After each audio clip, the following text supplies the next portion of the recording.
नमस्कार दोस्तों, स्वागत है आपका आपके अपनी चैनल मिशन आरपीएससी पर। आज की इस वीडियो में हम मनोविज्ञान के सबसे महत्वपूर्ण टॉपिक समायोजन एवं व्यक्तित्व के टॉप 60 PYQs को सॉल्व करेंगे। ये सभी प्रश्न आरपीएससी सेकंड ग्रेड परीक्षा की दृष्टि से अत्यंत महत्वपूर्ण हैं, तो आप वीडियो को बिना स्किप किए पूरा देखिएगा और अंत में कमेंट करके ज़रूर बताइएगा कि आपके 60 में से कितने सवाल सही हुए हैं। तो चलिए शुरू करते हैं। आज का क्वेश्चन नंबर फर्स्ट है हमारा, समायोजन के संदर्भ में निम्नलिखित में से क्या सही नहीं है। तो ऑप्शन नंबर फर्स्ट है, जैसे कि हम इसको थोड़ा सा जूम कर लेते हैं। अब ये ऑप्शन नंबर फर्स्ट है, क्वेश्चन नंबर फर्स्ट है कि समायोजन के संदर्भ में निम्नलिखित में से क्या सही नहीं है। ऑप्शन नंबर फर्स्ट, यह संतुलन प्रदान करता है, बिल्कुल सही है। समायोजन से हम एडजस्टमेंट कर सकते हैं। ऑप्शन नंबर सेकंड, यह समस्या समाधान करता है, बिल्कुल सही है। क्योंकि समायोजन होता है तभी हम समस्या का समाधान कर सकते हैं। फिर ऑप्शन नंबर थर्ड है कि यह निरंतर चलने वाली प्रक्रिया नहीं है, जो कि गलत है, क्योंकि जो समायोजन होता है वो तो निरंतर ही चलता रहता है। हर परिस्थिति में हमें समायोजन करना ही पड़ता है। ऑप्शन नंबर 4 कहता है कि समायोजन की अनुपस्थिति में व्यक्ति तनाव, संघर्ष और चिंताओं से घिरा रहता है। बिल्कुल, हर परिस्थिति में समायोजन करने से हमें तनाव भी उत्पन्न होता है और द्विधा की स्थिति भी उत्पन्न होती है। तो इसका सही आंसर हो जाएगा 3 नंबर, क्योंकि ये निरंतर चलने वाली प्रक्रिया नहीं है। ये वाला ऑप्शन है वो गलत है, क्योंकि समायोजन एक निरंतर चलने वाली प्रक्रिया है। और देखिए कि ये क्वेश्चन है वो आरपीएससी सेकंड ग्रेड 2018 में पूछा हुआ भी है। और आपको पता है कि आरपीएससी में जो साइकोलॉजी में जो क्वेश्चन आते हैं वो लैंग्वेज चेंज करके रिपीट होते हैं, तो आप थोड़ा इन क्वेश्चंस का ध्यान रखें। फिर प्रश्न नंबर 2 क्या कहता है कि एक अच्छे समायोजन की विशेषता है। निम्नलिखित में से अच्छे समायोजन की विशेषता क्या है। अच्छे समायोजन की विशेषता में ऑप्शन नंबर फर्स्ट हो जाएगा सहनशीलता। बिल्कुल, अच्छा समायोजन होता है उसमें सहनशीलता होती है। उसमें आत्मविश्वास की कमी बिल्कुल नहीं, समायोजन में आत्मविश्वास की कमी नहीं होती।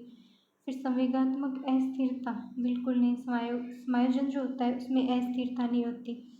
फिर तीसरा ऑप्शन, फोर्थ ऑप्शन कह रहा है कि अनियमित दिनचर्या, बिल्कुल नहीं, अनियमित दिनचर्या नहीं होती। तो इसका राइट आंसर हो जाएगा सहनशीलता। अच्छे समायोजन में सहनशीलता होती है, तो इसका फर्स्ट है वो इसका राइट ऑप्शन हो जाएगा। और ये क्वेश्चन है वो आरपीएससी सेकंड ग्रेड में 2017 में पूछा हुआ भी है। फिर इसके बाद अगला क्वेश्चन है, पर्यावरणीय आवश्यकताओं के अनुरूप व्यवहार करना क्या कहा जाता है। जैसे कि पर्यावरण के अकॉर्डिंग, पर्यावरण में जो जो आवश्यकताएं होती है उसके अनुरूप व्यवहार करना क्या कहलाता है। दबाव, बिल्कुल नहीं। विकल्प का चयन, ये भी नहीं। अनुक्रिया, ये भी नहीं। समायोजन कहा जाता है। तो पर्यावरणीय आवश्यकताओं के अनुरूप अगर हम व्यवहार करते हैं तो उसको हम समायोजन कहते हैं। इसका राइट आंसर हो जाएगा फोर्थ, समायोजन वाला। और ये क्वेश्चन अभी रिसेंटली जो एग्ज़ाम हुआ था 2023 में, इसमें आया था। फिर इसके बाद अगला क्वेश्चन है, व्यक्तित्व समायोजन की प्रत्यक्ष विधि कौन सी है। आपको पता है कि व्यक्तित्व समायोजन की 2 प्रकार की विधियाँ होती है, एक प्रत्यक्ष विधि और एक अप्रत्यक्ष विधि। इसमें से इसने पूछा है कि प्रत्यक्ष विधि कौन सी है। तो शोधन, बिल्कुल नहीं, ये अप्रत्यक्ष विधि है। प्रक्षेपण, ये भी नहीं, ये भी अप्रत्यक्ष विधि है। प्रतिगमन, ये भी अप्रत्यक्ष विधि है। प्रतिगमन मतलब कि हम जिस अवस्था में है उससे पीछे की अवस्था में जाते हैं, उसको प्रतिगमन कहते हैं। बाधा निराकरण, ये इसकी प्रत्यक्ष विधि होती है समायोजन की। तो इसका जो राइट आंसर है वो ये 4 नंबर हो जाएगा। ये भी आरपीएससी ने 2017 में पूछा है। फिर इसके बाद अपना नेक्स्ट क्वेश्चन है, निम्न में से कौन सी रक्षात्मक युक्ति नहीं है। निम्न में से कौन सी रक्षात्मक युक्ति नहीं है। तादात्म्य, बिल्कुल है रक्षात्मक युक्ति। क्षतिपूर्ति ये भी है। क्षतिपूर्ति मतलब कि एक क्षेत्र में अगर कमी है तो उस कमी को हम दूसरे क्षेत्र में पूरा करें तो वो क्षतिपूर्ति है, ये भी रक्षात्मक युक्ति है। फिर औचित्य स्थापन, अगर हम औचित्य की स्थापना करते हैं तो ये रक्षात्मक युक्ति होती है। साहचर्य है वो रक्षात्मक युक्ति नहीं है। तो इस क्वेश्चन का जो राइट आंसर है वो ये हो जाएगा साहचर्य, आंसर नंबर 4। ये भी आरपीएससी ने 2017 में पूछा है। फिर इसके बाद नेक्स्ट क्वेश्चन है, एक वृद्ध व्यक्ति हमेशा अपने पूर्व के जीवन की सफल उपलब्धियों के बारे में बताता रहता है। समायोजन क्रियाविधि का यह उदाहरण कौन सी अहम रक्षा युक्ति से संबंधित है? एक जो वृद्ध व्यक्ति है वो हमेशा अपने जो बचपन के दिन थे उनकी जो सफल उपलब्धियां थी उनके बारे में बताता रहता है। समायोजन की जो क्रियाविधि है उसमें ये किस बात का उदाहरण है? तो ये प्रतिदमन, बिल्कुल नहीं। दमन का तो मतलब ये हो गया कि इच्छाओं को दबाना। फिर युक्तिकरण, ये भी नहीं। उदात्तीकरण, ये भी नहीं। इसका राइट आंसर हो जाएगा प्रतिगमन, यानी पीछे की अवस्थाओं में जाना। ये अभी अभी आरपीएससी ने पिछली वैकेंसी 2023 में पूछा है। फिर जो नेक्स्ट क्वेश्चन है कि एक वयस्क व्यक्ति का कठिन परिस्थिति में बच्चों की तरह रोना किस प्रकार की प्रतिरक्षण प्रणाली को दर्शाता है? एक जो वयस्क व्यक्ति है वो जब कठिन परिस्थिति आती है तो छोटे बच्चों की जैसे रोने लग जाता है। यह प्रतिरक्षण की कौन सी प्रणाली हो गई? तो क्षतिपूर्ति, बिल्कुल नहीं। क्षतिपूर्ति का मतलब हो गया कि एक क्षेत्र में कमी है उसको दूसरे क्षेत्र में पूरा करना। प्रक्षेपण भी नहीं होगा, पुष्टिकरण भी नहीं होगा। प्रतिगमन हो जाएगा कि पीछे वाली अवस्था में लौटना। तो इसका राइट आंसर हो जाएगा ऑप्शन नंबर 4। फिर नेक्स्ट क्वेश्चन, किसी व्यक्ति द्वारा अपना अस्तित्व भूलकर किसी दूसरे व्यक्ति के गुणों व अवगुणों का अवकरण करना। अपना अस्तित्व भूलकर किसी दूसरे के गुण और अवगुणों का अनुकरण करना क्या कहलाता है? प्रतिगमन तो पीछे जाना हो गया, तो ये तो बिल्कुल नहीं। दमन में इच्छाओं को दबाना, तो ये भी नहीं। प्रक्षेपण भी नहीं, तो ये हो जाएगा तदात्मीकरण, यानी अपनी पहचान को छुपा करके किसी दूसरे व्यक्ति की पहचान को अपनी बताना, ये हो गया तदात्मीकरण। ये आरपीएससी ने 2012 में पूछा था। फिर नेक्स्ट क्वेश्चन है कि निम्नलिखित में से कौन सा मेल है वो सही नहीं है? अंतर्मुखी, स्वयं अपने में रहना, प्रक्षेपण, अपनी गलती दूसरों पर डालना। फिर नेक्स्ट थर्ड ऑप्शन है युक्तिकरण, अपना गुस्सा दूसरों पर उतारना, और प्रतिगमन, पुरानी आदतों में लौटना। तो इसमें हमने पूछा गया था कि सही कौन सा नहीं है, तो युक्तिकरण वाला है वो, उसमें अपना गुस्सा दूसरों पर उतारना नहीं होगा, इसलिए ये इसका राइट आंसर हो जाएगा। फिर नेक्स्ट क्वेश्चन है, एक विकलांग बालक अत्यधिक परिश्रम करके कक्षा में प्रथम आने का प्रयास करता है, यह किस प्रतिरक्षक प्रणाली में रखेंगे? जो विकलांग बालक है वो अत्यधिक परिश्रम करके कक्षा में फर्स्ट आने का प्रयास करता है, तो ये प्रतिपुष्टन बिल्कुल नहीं होगा, प्रक्षेपण भी नहीं होगा, प्रतिगमन तो पीछे लौटना होता है, इसलिए ये भी नहीं होगा। ये क्षतिपूर्ति हो जाएगा कि वो विकलांग है तो उसकी एक शारीरिक क्षेत्र में कमी है, तो इसको पूरा करने के लिए कक्षा में प्रथम आने का प्रयास करता है, तो ये समायोजन है कि वो क्षतिपूर्ति करता है। ये सेकंड ग्रेड में संस्कृत शिक्षा विभाग की 2011 की जो वैकेंसी थी उसमें आया हुआ है। फिर नेक्स्ट क्वेश्चन है, एक बालक जो अपने विद्यालय में अच्छा कार्य नहीं कर पाता है वह अपने अध्यापकों की आलोचना करते हैं। समायोजन की यह यांत्रिकी क्या कहलाती है? क्षतिपूर्ति बिल्कुल नहीं, शोधन बिल्कुल नहीं, औचित्य स्थापन भी नहीं, ये हो जाएगा प्रक्षेपण की खुद में कमी है लेकिन हम उसको दूसरों पे थोप रहे हैं कि हाँ इसकी वजह से गलत हुआ है। फिर नेक्स्ट क्वेश्चन, जब एक कर्मचारी अपने अधिकारी पर गुस्सा प्रदर्शित नहीं कर पाता है तो वह घर आने के बाद इसे अपनी पत्नी या फिर बच्चों पर व्यक्त करता है, यह उदाहरण किस युक्ति को दर्शाता है? विस्थापन को, क्योंकि जब वो अपने से बड़े वाले अधिकारी पे गुस्सा नहीं कर पाता तो वो गुस्से का विस्थापन है वो घर आके पत्नी और बच्चों पे कर देता है, तो ये इसका राइट आंसर हो जाएगा। फिर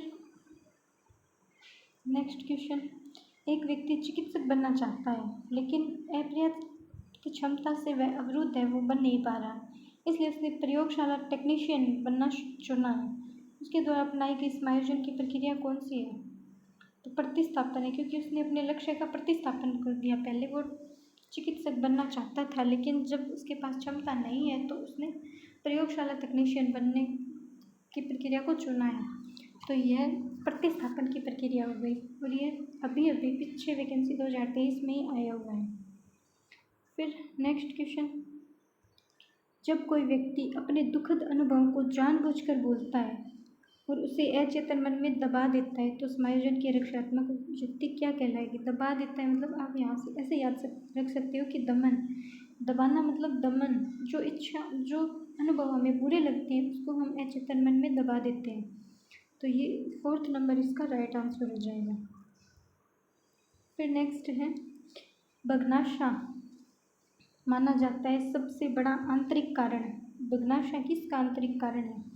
तो असंगत आवश्यकताओं का बिल्कुल नहीं, फिर परिस्थिति का भी नहीं, नैतिक आदर्श का भी नहीं, मानसिक संघर्ष का कारण है वो बगनाशा को माना जाता है। और ये 2nd ग्रेड 2011 में आरपीएससी ने पूछा था। फिर नेक्स्ट क्वेश्चन, एक बालक के व्यवहार में विचलन और असामान्य प्रतिक्रियाएं उसके अपने अभिप्रेरकों और अंतर्नोद को संतुष्ट करने की असमर्थता के परिणाम स्वरूप होती है। यह कोषमायोजन का एक प्रकार है और यह कोषमायोजन का कारक है। इसका कारक क्या हो जाएगा? तो इसका कारक हो जाएगा मनोवैज्ञानिक, क्योंकि इसमें विचलन है तो ये मनोवैज्ञानिक कारक हो जाएगा। ये आरपीएससी ने अभी 2nd ग्रेड 2023 में ही पूछा है। फिर नेक्स्ट क्वेश्चन है, निम्न में से कौन सी एक सुसमायोजित व्यक्ति की विशेषता नहीं है? स्वयं के मजबूत पक्षों या सीमाओं की जानकारी होना बिल्कुल है। स्वयं एवं अन्य का सम्मान करना बिल्कुल। महत्वाकांक्षा का अति उच्च स्तर होना ये नहीं है, क्योंकि समायोजित जो व्यक्ति होता है उसमें महत्वाकांक्षा का स्तर बहुत ज़्यादा उच्च नहीं होता है। व्यवहार में लचीलापन तो समायोजित व्यक्ति की विशेषता है, लेकिन अति उच्च स्तर होना ये वाला नहीं है। तो इसका राइट आंसर हो जाएगा 3rd नंबर। ये भी अभी आरपीएससी ने 2023 में ही पूछा है। अगर आपको क्वेश्चन अच्छे लगे हो और वीडियो अच्छी लगे तो लाइक कीजिए, चैनल को सब्सक्राइब कीजिए और आगे बताइए कि आपको किस टॉपिक पे वीडियो चाहिए। फिर नेक्स्ट क्वेश्चन है, व्यक्तित्व शब्द की उत्पत्ति लैटिन भाषा की किस शब्द से हुई है? व्यक्तित्व, जिसको इंग्लिश में बोलते हैं पर्सनैलिटी, उस शब्द की उत्पत्ति लैटिन भाषा की किस शब्द से हुई है? प्रश्न सबसे बिल्कुल नहीं हुई, क्योंकि प्रश्न का तो मतलब होता है व्यक्ति, पर्सनैलिटी का मतलब भी व्यक्तित्व होता है, तो ये तो पूरा वर्ड ही हो गया। फिर पर्सनल बिल्कुल नहीं, इसका मतलब तो खुद का हो गया, पर्सोना। व्यक्तित्व शब्द की जो उत्पत्ति है वो लैटिन भाषा की शब्द पर्सोना से हुई है। फिर ये अभी 2011 में पूछा था आरपीएससी ने। फिर उसके बाद नेक्स्ट क्वेश्चन है, पर्सनैलिटी शब्द किस भाषा के मूल से लिया गया है? अंग्रेजी बिल्कुल नहीं, जर्मन बिल्कुल नहीं, रोमन बिल्कुल नहीं, लैटिन। जो पर्सनैलिटी शब्द है वो लैटिन भाषा के शब्द पर्सोना से बना है। ये जो हमें अभी अपने पिछले वाले क्वेश्चन में देखा था कि ये पर्सोना से बना, और ये आरपीएससी ने 2011 में पूछा था। फिर उसके बाद नेक्स्ट क्वेश्चन है, लैटिन भाषा का जो शब्द है पर्सोना, उसका अर्थ क्या है? व्यक्ति बिल्कुल नहीं, अपूर्व बिल्कुल नहीं, मुखौटा बिल्कुल नहीं, व्यक्तित्व सॉरी, इसका राइट आंसर हो जाएगा मुखौटा। व्यक्तित्व नहीं, लैटिन भाषा का शब्द जो पर्सोना है उसका अर्थ होता है मुखौटा। इसका राइट आंसर ये 4th नंबर का हो जाएगा, और ये आरपीएससी ने 2011 में पूछा था। फिर जो नेक्स्ट क्वेश्चन है वो है 21 नंबर का क्वेश्चन है, व्यक्तित्व व्यक्ति में उन मनोदैहिक अवस्थाओं का गत्यात्मक संगठन है जो वातावरण के साथ उसके अपूर्व समायोजन को निर्धारित करता है। व्यक्तित्व की यह परिभाषा किसने दी थी? व्यक्तित्व की यह परिभाषा मुर्रे ने नहीं दी, वॉटसन ने भी नहीं दी, वॉटसन तो व्यवहारवाद से संबंधित है। डब्ल्यू ऑलपोर्ट ने दी थी ये परिभाषा कि मनोदैहिक व्यवस्थाओं का गत्यात्मक संगठन ही व्यक्तित्व है, और ये क्वेश्चन भी 2011 में आरपीएससी ने पूछा है। फिर नेक्स्ट क्वेश्चन, यह व्यक्ति उन मनोभौतिक